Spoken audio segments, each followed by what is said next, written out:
बिस्मिल्लाहिर्रहमानिर्रहीम अस्सलाम वालेकुम। आज 29 अक्टूबर बरोज़ जुमेरात हम बात करेंगे शरीफों के दामाद के हवाले से। आज वो ज़िला कचहरी एक मजिस्ट्रेट साहब के सामने पेश हुए हैं। इस्लामपुरा थाने में उनके ख़िलाफ़ एक मुकदमा दर्ज हुआ था जब उन्होंने नारेबाजी की थी और इश्तियाल अंगेज़ी की थी। मरीम नवाज़ जब गिरफ़्तार हो गई थी और गिरफ़्तारी के बाद जब उनको अदालत पेश किया गया था, आपको याद होगा एक दिन बड़ी हलड़बाजी हुई थी और जो वैसे तो आप इनकी प्रेस कॉन्फ्रेंस सुन के आप जानते हैं कि उनकी मेंटालिटी क्या है या उनका लेवल क्या है, लेकिन उस दिन तो वो ऐसे आपे से बाहर हो गए थे कि वो गालम गलूच दे रहे थे अदालत के सामने। और वो वीडियो भी वायरल हुई थी और उस वीडियो के बाद कानून हरकत में आया था और कैप्टन रिटायर्ड सफदर के खिलाफ एक मुकदमा दर्ज हुआ था। ये मुकदमा 16 MPO के तहत दर्ज हुआ था। बाद में इस मुकदमे में 506 ज़िमन जो है वो पाकिस्तान पिनल कोड का सेक्शन भी ऐड किया गया, क्रिमिनल इंटिमिडेशन का, धमकियां देने का, और साथ उसमें 124A भी जिसमें बगावत और इदारों के ख़िलाफ़ और स्टेट के ख़िलाफ़ बगावत की बातें की थी उस मुकदमे के अंदर। तो ये सारा मुकदमा उनके ख़िलाफ़ दर्ज हुआ था, उसमें उन्होंने ज़मानत करवाई थी और अब उसमें चलान सबमिट हो गया है। और चलान सबमिट होने के बाद आज पहली समाअत थी जिसमें मुलज़िम कैप्टन रिटायर्ड सफदर आज अदालत में पेश हुए हैं। उनके साथ उनके वकील फरहाद अली शाह साहब मौजूद थे। बड़ी दिलचस्प समाअत है आज लाहौर की अदालत में, वो मैं आपके साथ शेयर करूंगा। और जो शरीफों के दामाद की फिर आज अदालत में क्लास लगी है और जैसी वो, मैं तो उनको बोंगियाँ कहूँगा, जैसी वो बोंगियाँ मारते हैं अदालत में तो वो सारी परेशान हो जाते हैं भाई ये वाकई मरीम नवाज़ के खामंद हैं या क्या कोई और मामला है, क्योंकि उनके मेंटल लेवल से लगता नहीं कि ये कोई वैसे तो नवाज शरीफ को भी आप देखें या इन लोगों को, इस पूरी फैमिली को देखें तो उनकी जो कंडीशन है उसके ऊपर इंसान ये सोचता है कि हमारे इदारों में इनमें देखा क्या था, ज़ियाउल हक में ऐसी कौन सी चीज़ नज़र आई थी सिवाय खुशामद और ग़ुलामी के, और तो इनके अंदर कोई कैपेबिलिटी है नहीं कि किस बुनियाद पर इनको ये हमारा इतना अरसा हुक्मरान रहे हैं और अभी भी ख्वाहिशमंद हैं कि इनका जो मुस्तकबिल है या इनकी जो अगली नस्लें हैं वो भी पाकिस्तान के ऊपर जो रूल करेंगी या पाकिस्तान के लोगों के ऊपर हुक्मरानी करेंगी। खैर, दूसरा हम मामला बात करेंगे शहबाज शरीफ के वाले से भी। एहतसाब अदालत में जो LDA की फ़ाइलें जली थी और जिसमें शहबाज शरीफ ने बेनिफिट लिया था उसके ऊपर भी समाअत हुई। आखिर में वो भी मैं आपके साथ शेयर करूँगा। पहले हम बात कर लेते हैं जो कैप्टन रिटायर्ड सफदर के हवाले से। उनके वकला पेश हुए अदालत में और अदालत से कहा कि जनाब बड़ी ज़्यादती हो गई है। इस्लामपुरा थाना की जो पुलिस है उन्होंने हमारे खिलाफ मुकदमा दर्ज किया था सिंपल 16 MPO के तहत, जो पीस ऑर्डीनेंस है, मेंटेनेंस ऑफ पीस ऑर्डीनेंस, उसके तहत जो हमने कोई डिस्टर्बेंस वहाँ पे क्रिएट की थी। तो जैसे 16 MPO के तहत लोगों को उठाया जाता है और वो थोड़े अरसे के लिए होता है, तो कहा गया कि उसके तहत मुकदमा दर्ज हुआ था। बाद में सेक्शन 506 भी ऐड किया गया और सेक्शन 124A भी उसमें ऐड किया गया और हमारे ऊपर बगावत का एलिगेशन लगाया गया। अब ये बात फरहाद शाह साहब कह रहे हैं, मजिस्ट्रेट साहब बैठे हैं और जो कैप्टन रिटायर्ड सफदर हैं वो अदालत से ये कहते हैं कि जनाब मैं ये जो मेरे खिलाफ सियासी इंतकाम है और जो मुझे बगावत का कहा जाता है, अगर कानून की बात करना, अगर मादरे मिलत की बात करना, अब मादरे मिलत की जब कैप्टन रिटायर्ड सफदर बात करेंगे तो उनकी नून लीग की मादरे मिलत वो मरीम नवाज़ हैं। आपने देखा है वो जो पोस्टर वगैरह उन्होंने लगाए हुए हैं और वो उनको उनको क्या लगा कि वो फातिमा जिन्ना की रिस्पेक्ट करें या उनकी ऑनर करें। उन्होंने तो बानी कायद के मज़ार की बेहरमती की है। मादरे मिलत फातिमा जिन्ना की वो कैसे इज़्ज़त कर सकते हैं? तो वो जब मादरे मिलत कहते हैं तो वो हस्बैंड है, लेकिन वो मादरे मिलत कह रहा होता है अपनी वाइफ को। और जिसके बारे में मुख्तलिफ लोगों ने मुख्तलिफ नाम रख लिए हैं, मादरे मिलत की जगह कुछ और भी कहा जाता है। खैर, तो वो अदालत से कहा कि जनाब क्योंकि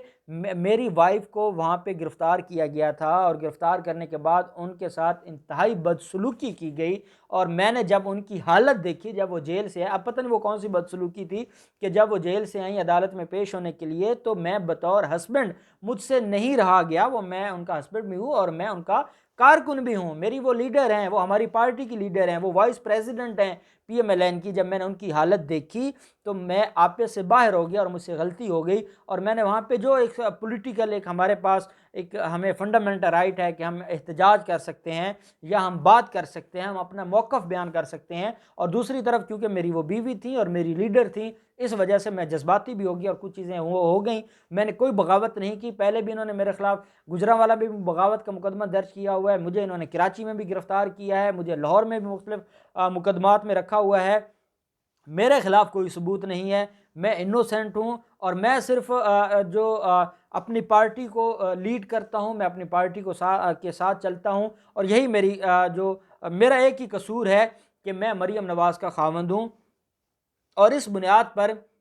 मेरे मेरे खिलाफ कार्रवाइयाँ हो रही हैं और इस बुनियाद पर मुझे इंतकाम का निशाना बनाया जा रहा है। अदालत ने कहा कि जो आप बात अदालत में कर रहे हैं कि आपसे चाहे गलती हुई है लेकिन आपसे जुर्म हुआ है, आपसे ऑफेंस हुआ है, आपने वहाँ पे इसका मतलब है इश्तिहार अंगेज़ी भी की है, इसका मतलब है आपने वहाँ पे तकरीर भी की है, आपने नारेबाजी भी की है। तो अदालत ने कहा कि आपकी इस पूरी जो अदालत के सामने खड़े होकर जो बयान है उससे मुझे ये लगता है कि आप तो कन्फेस कर रहे हैं, आप इकबाल जुर्म कर रहे हैं और आप ये कहना चाहते हैं कि गलती मुझसे हुई है लेकिन उसकी रीज़न ये थी कि मैं इमोशनल हो गया था अपनी वाइफ को देखकर। तो अदालत ने कहा फिर ठीक है, हम इसको कन्फेशनल स्टेटमेंट लिख देते हैं और फिर मुकदमे का फैसला कर देते हैं, फिर ट्रायल की ज़रूरत ही नहीं रही। तो फरहाद अली शाह साहब चीख पर पड़े, उन्होंने पहले तो इनको अच्छी तरह ना जो कैप्टन रिटायर्ड सफदर है उनको खींचा उनके बाजू से और उनको चुप करवाया गुस्से से, और फिर अदालत से कहा नहीं जनाब, वो ऑफ द रिकॉर्ड अदालत से बात कर रहे थे, उनका मकसद सिर्फ अपने अंदर का दुख बयान करना है जनाब, वो इस अदालत के रहमो करम पे हैं, वो इस अदालत ने उनको ज़मानत दी हुई है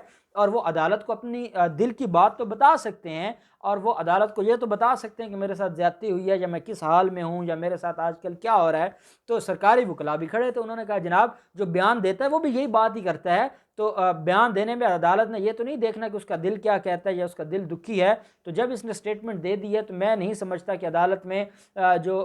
स्टेटमेंट है वो देने के बाद कोई उनको मौका मिले या उनको कोई रिलीफ मिले। तो अदालत को ये कहा गया सरकारी वकला की तरफ से कि जनाब इसी को इकबाल जुर्म लिख के आज इसका फैसला सुना दें। अब जब ये बात हुई तो उस वक्त कैप्टन सफदर को समझ आ गई कि मैं तो बहुत बड़ी बोंगी मार बैठा हूँ और मुझसे तो बहुत बड़ी गलती हो गई है और ये केस तो मेरे गले पड़ जाना है, ये 124 में मुझे तो लंबे अरसे के लिए जेल भेज देंगे क्योंकि कन्फेशनल स्टेटमेंट हो गई है। तो फिर जो वकला थे शरीफ ख़ानदान के, उन्होंने अदालत से माजरत की, उन्होंने कहा जनाब ये थोड़ा सा आजकल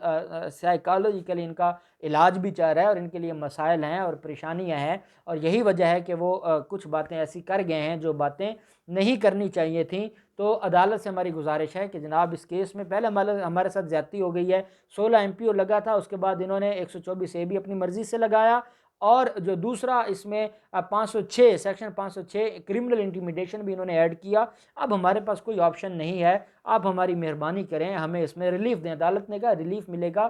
थ्रू प्रोसेस ऑफ लॉ, अगर आपके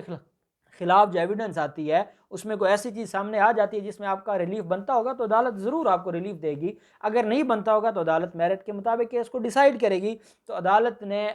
फ़र्द जुर्म के लिए और बाकी कार्रवाई के लिए केस को एडजर्न कर दिया। कैप्टन रिटायर्ड सफदर अदालत से बाहर आते हैं, पहले तो उनके वकला ने उनको झाड़ पिलाई और उनको कहा कि आपको हमने कहा है कि अदालत में आपने नहीं बोलना, ये मीडिया है, जो जी चाहे आप बोलें, जो आपके मन में आप बोलें, लेकिन अदालत के अंदर तक हमारी जिम्मेदारी होती है, हमने आगे जवाब देना होता है और अगर कोई गलत ऑर्डर पास हो जाए या कोई गलत स्टेटमेंट आ जाए तो फिर हमारे लिए बड़े मसाइल पैदा हो जाते हैं। तो आप मेहरबानी किया करें, आपने जब हमें वकील किया है तो हमारे ऊपर रिलाय करें और आप वो बातें ना करें जो आपके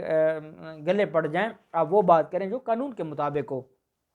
फिर कैप्टन रिटायर्ड सफदर ने मीडिया के सामने वही तकरीर शुरू की, फिर वो IG पंजाब के अगवा का मामला जिसमें आपको मैंने कल बताया था कि वो यू टर्न ले चुके हैं और ये सारे के सारे जो मामलात हैं वो आपके सामने हैं। तो ऐसे में फिर कैप्टन रिटायर्ड सफदर ने इस मामले के ऊपर मीडिया को दोबारा से वही गुफ्तगू जो पहले वो गुफ्तगू करते हैं, पहले वो जो इदारों के ऊपर हमला है, मरीम नवाज़ की खुशामद है, उनकी ग़ुलामी का हक़ अदा करना है, वो सारे के सारे जुमले उन्होंने दोहराए।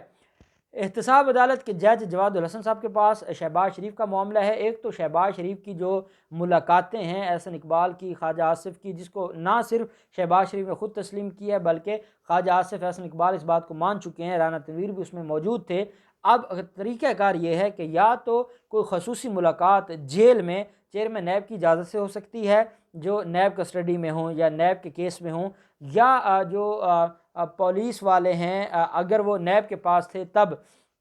जब उनकी मुलाकात हुई है और उस वक्त वो फिज़िकल रिमांड पे थे नैब ऑफिस में, तो मुलाकात या चेयरमैन नैब की इजाज़त से हो सकती है या नैब अदालत की जानिब से। अब नैब अदालत में तो कोई दरख्वास्त ऐसी फ़ाइल नहीं की गई। अब सवाल ये उठता है कि शहबाज शरीफ के साथ अगर लीगी जो कायदीन है वो मुलाकातें कर रहे हैं तो वो किस बिहाफ पे कर रहे हैं, वो किस की इजाज़त से कर रहे हैं, क्या चेयरमैन नैब ने उनको कोई स्पेशल इजाज़त दी है, तो ये सारी चीज़ें भी कौम के सामने आना ज़रूरी हैं। साथ एलडीए का जो मामला था, जो प्लाटों का, गैर कानूनी प्लाटों में बहुत बड़े लेवल पे फ्रॉड किया गया था, और फ्रॉड करने के बाद अपने गुनाहों को और जराइम को बिल्कुल ख़त्म करने के लिए उन्होंने एलडीए प्लाजा में आग लगवा दी थी, और उस फ्लोर पे आग लगी थी जहाँ पे पुराना रिकॉर्ड अवेलेबल था, और रिकॉर्ड न मिलने की वजह से और एविडेंस न मिलने की वजह से नैब ने वो केस बंद कर दिया है। और नैब की इस्तदा को जज एडमन जो अजवादुल हसन साहब हैं, उन्होंने भी मंजूर किया है, और मंजूर करते हुए उनको रिलीफ दे दिया है, और उनके खिलाफ जो रेफरेंस था और इंक्वायरी थी उसको खारिज कर दिया है। और मैं समझता हूँ कि बजाय इसके कि जिन लोगों ने हमला किया है या जिन्होंने वहाँ पे रिकॉर्ड को जलाया है, ना उनके खिलाफ कुछ हुआ है, और जो बड़े मुलजिम फ़ायदा लेना चाहते थे वो फ़ायदा ले उड़े हैं, और हम सारे निज़ाम की वजह से खामोश बैठे हैं और देख रहे हैं इस तमाशे को। तो इन सारे मामलात में जो भी डेवलपमेंट होगी हम आपके साथ शेयर करते रहेंगे। अल्लाह पाक पाकिस्तान का हामी नासिर हो। बहुत शुक्रिया। अल्लाह हाफिज़। पाकिस्तान जिंदाबाद।